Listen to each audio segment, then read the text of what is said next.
La lecture-spectacle à laquelle vous allez assister est d'un genre un peu particulier.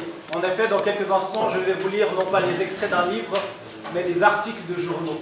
Parus en format papier ou sur le web, certains ont fait le buzz, d'autres proviennent de titres alternatifs. En oralisant des textes de presse écrite, je leur offre une nouvelle vie. Et mets de côté mon travail d'auteur pour être l'interprète d'écrits rédigés par d'autres. En plus du son, vous aurez droit à l'image, grâce à des illustrations tirées des 10 articles.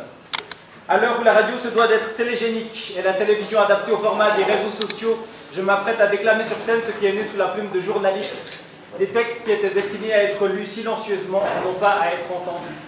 Mais même si on ne s'en rend pas toujours compte, chacun raconte une histoire, c'est pourquoi je tiens à les introduire et à les conclure comme des contes.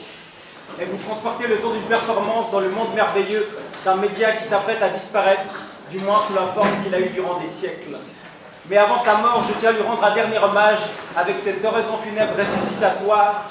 Et si ce terme n'existe pas dans le dictionnaire, que le Larousse et le Robert aillent se faire voir, car je tiens à vous offrir cette RDPPP, DJRP, ODRP, revue de presse poético-philosophico-politique par des journalistes du registre professionnel ou du registre personnel, qui n'est pas vraiment le fruit d'un travail de recherche, puisque tous ces articles sont venus à moi, je ne les ai pas cherchés, ils m'ont trouvé.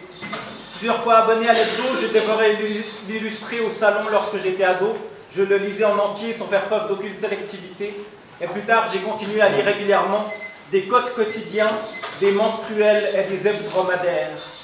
Il fut un temps, je rêvais même de devenir journaliste. J'avais prévu d'envoyer mon dossier de candidature imprimé sur du papier journal.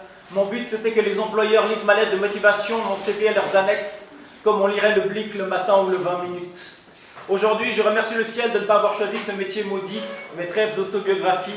Voici donc comment débute la première histoire.